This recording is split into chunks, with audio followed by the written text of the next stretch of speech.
মিন্ময় উন্নতি ব্লগলৈ আপোনালোকক স্বাগতম জনাইছোঁ। তো গাইছ এতিয়া বিদ্যালয়ৰ পৰা আহিলোঁ।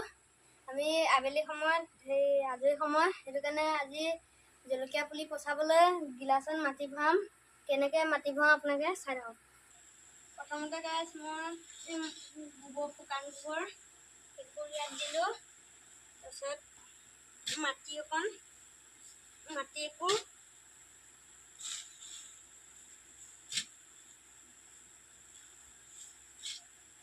বন্ধুসকল এতিয়া মাটি আৰু গোবৰখিনি মিক্স কৰি দিম। এনেকৈ চপুৱাব ভাঙি ভাঙি। তো বন্ধুসকল এতিয়া আমি গোবৰখিনি আৰু মাটি মিক্স কৰি ল'লোঁ। তাৰপিছত চালি পেলাই এই বস্তাটোত এতিয়া চালি দিম। তাৰপিছত গিলাচত ভৰাম। তো বন্ধুসকল এতিয়া আমি বস্তাখন এনেকৈ লওঁ। তাৰপিছত ইয়াত অকণমান ঢালি দিম।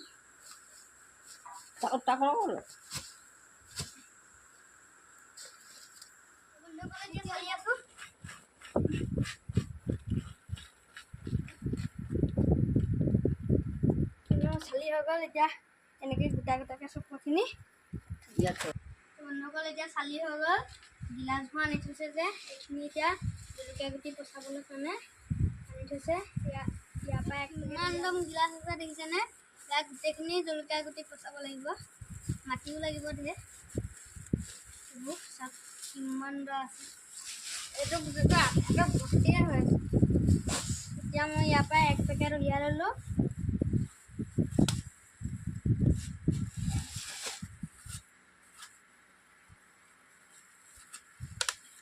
এনেকৈ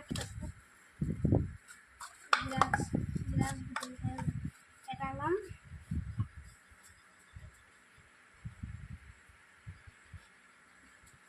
এনেকৈ মাটি ভৰাই দিম। তললৈ ফুটা এটা কৰিম।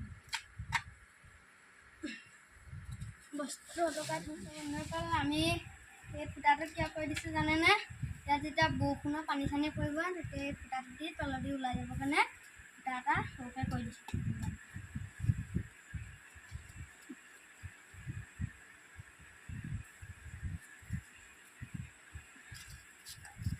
এনেকৈ ভৰাব লাগিব।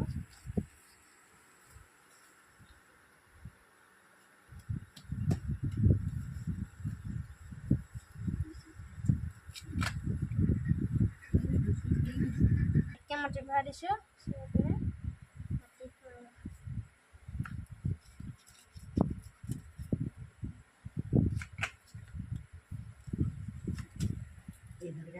কিমানখিনি ভাল চাওকচোন গাইছ।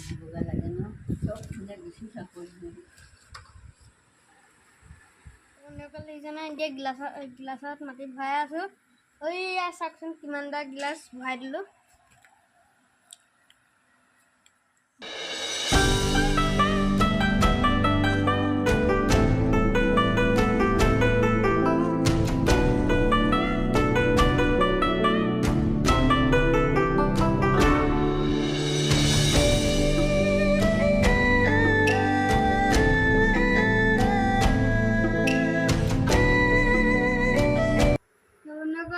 গিলাচৰ মাটি ভৰাই হ'লে আৰু মাত্ৰ 3টা গিলাচ আছে।